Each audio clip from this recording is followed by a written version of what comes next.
नमस्कार दोस्तों। आज मैं आपके लिए प्रसिद्ध साहित्यकार मुंशी प्रेमचंद्र की एक कहानी ठाकुर का कुआं लेकर आई हूँ, जिसमें जात पात छुआछूत की समस्याओं को उठाया गया है, जो हमारे समाज को कमज़ोर बनाती हैं। जोखू ने लोटा मुंह से लगाया तो पानी में सख्त बदबू आई। गंगी से बोला, यह कैसा पानी है? मारे बास के पिया नहीं जाता, गला सूखा जा रहा है और तू सड़ा पानी पिलाए देती है। गंगी प्रतिदिन शाम को पानी भर लिया करती थी। कुआं दूर था, बार बार जाना मुश्किल था। कल वह पानी लाई तो उसमें बू बिल्कुल नहीं थी। आज पानी में बदबू कैसे? लोटा नाक से लगाया तो सचमुच बदबू थी। जरूर कोई जानवर कुएं में गिरकर मर गया होगा, मगर दूसरा पानी आवे कहाँ से? ठाकुर के कुएं पे कौन चढ़ने देगा? दूर से लोग डांट के भगाएंगे। साहू का कुआं गांव के उस सिरे पर है, परंतु वहां भी कौन पानी भरने देगा? कोई कुआं गांव में है नहीं। जोखू कई दिन से बीमार है। कुछ देर तक तो प्यास रोके चुपचाप पड़ा रहा, फिर बोला, अब तो मारे प्यास क्या रह नहीं जाता, ला थोड़ा पानी नाक बंद करके पी लूं। गंगी ने पानी न दिया। खराब पानी पीने से बीमारी बढ़ जाएगी, इतना जानती थी, परंतु यह नहीं जानती थी कि पानी को उबाल देने से उसकी खराबी जाती रहती है। बोली, यह पानी कैसे पियोगे? न जाने कौन जानवर मरा है, कुएं से मैं दूसरा पानी ला देती हूँ। जोखू ने आश्चर्य से उसकी ओर देखा। दूसरा पानी कहाँ से लाएगी?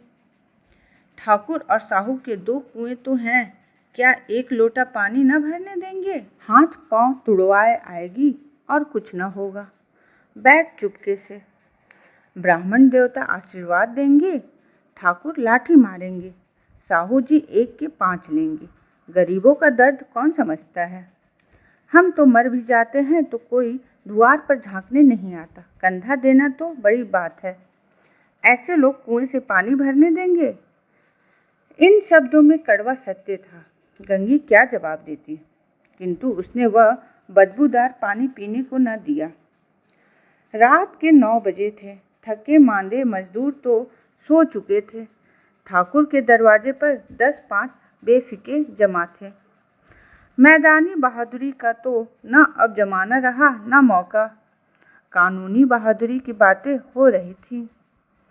कितनी होशियारी से ठाकुर ने थानेदार को एक खास मुकदमे में रिश्वत दे दी और साफ निकल गए। कितनी अक्लमंदी से एक मार्केट के मुकदमे की नकल ले आए। नाजिर और मोहतमीम सभी कहते थे नकल नहीं मिल सकती। कोई 50 मांगता, कोई 100। यहाँ पे पैसे नकल उड़ा दी। काम करने का ढंग चाहिए। इसी समय गंगी कुएं से पानी लेने पहुंची। कुप्पी की धुंधली रोशनी कुएं पर आ रही थी।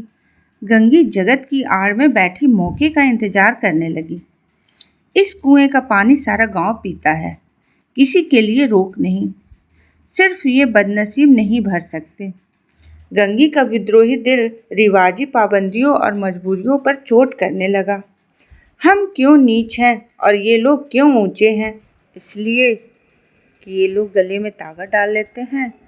यहाँ तो जितने हैं एक से एक छठे। चोरी ये करें, जाल फरेबी ये करें, झूठे मुकदमे ये करें। अभी इस ठाकुर ने तो उस दिन बेचारे गडरिये की एक भेड़ चुरा ली थी और बाद में मार कर खा गया। इन्हीं पंडित के घर में तो 12 मास जुआ होता है। यही साहू जी तो घी में तेल मिलाकर बेचते हैं और काम करा लेते हैं, मजदूरी देते नानी मरती है। किसी बात में है हमसे ऊंचे, हाँ मुंह से हमसे ऊंचे हैं। हम गली गली चिल्लाते नहीं कि हम ऊंचे हैं, हम ऊंचे हैं। कभी गांव में आ जाती हूँ तो रस भरी आंखों से देखने लगते हैं, जैसे सबकी छाती पर सांप लौटने लगता है। परंतु घमंड यह कि हम ऊंचे हैं। कुएं पे किसी के आने की आहट हुई। गंगी की छाती धक धक करने लगी। कहीं देख ले तो गजब हो जाए। एक लात भी तो नीचे ना पड़े। उसने घड़ा और रस्सी उठा ली और झुककर चलती हुई एक वृक्ष के अंधेरे साए में जा खड़ी हुई। कब इन लोगों को दया आती है किसी पर। बेचारे महंगू को इतना मारा कि महीनों लहू थूकता रहा, इसलिए कि उसने बेगार न दी थी। इस पर ये लोग ऊंचे बनते हैं। कुएं पे 2 स्त्रियां पानी भरने आई थीं। इनमें बातें हो रही थी। खाना खाने चले और हुक्म हुआ कि ताज़ा पानी भर लाओ। घड़ी के लिए पैसे नहीं हैं। हम लोगों को आराम से बैठे देखकर जैसे मर्दों को जलन होती है। हाँ, यह तो न हुआ कि कलसिया उठाकर भर लाते। बस हुक्म चला दिया कि ताज़ा पानी लाओ, जैसे हम लौंडिया ही तो हैं। लौंडिया नहीं तो और क्या हो तुम। रोटी कपड़ा नहीं पाती, 10-5 रुपए भी छीन झपट ही लेती हो। और लौंडिया कैसी होती हैं। मत जलाओ दीदी, छिन भर आराम करने को जी तरस कर रह जाता है। इतना काम किसी दूसरे के घर कर देते तो इससे कहीं आराम से रहती। ऊपर से वह एहसान मानता। यहाँ काम करते करते मर जाओ, पर किसी का मुंह ही सीधा नहीं होता। दोनों पानी भरकर चली गईं तो गंगी वृक्ष की छाया से निकली और कुएं के जगत पर जा पहुंची। बेफिक्रे चले गए थे। ठाकुर भी दरवाज़ा बंद करके अंदर आंगन में सोने जा रहे थे।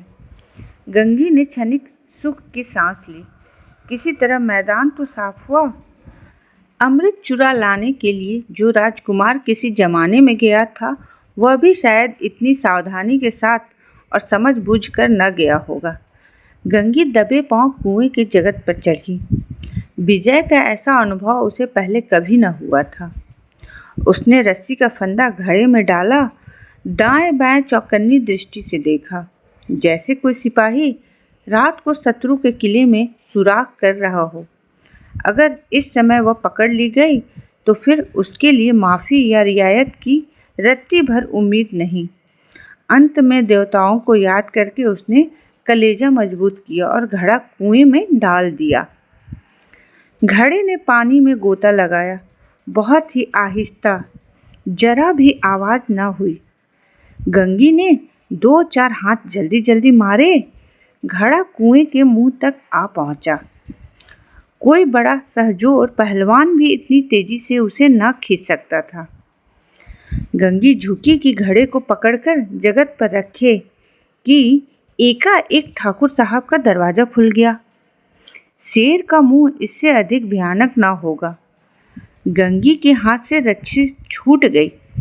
रस्सी के हाथ घड़ा धड़ाम से पानी में गिरा और कई क्षण तक पानी में हलकोरे की आवाज़ सुनाई देती रही। ठाकुर, कौन है पुकारते हुए कुएं की तरफ जा रहे थे और गंगी जगत से कूदकर भागी जा रही थी। घर पहुंचकर देखा कि जोखू मुंह से लगाया वही मैला गंदा पानी पिए जा रहा था। नमस्कार दोस्तों, आपको यह कहानी कैसी लगी?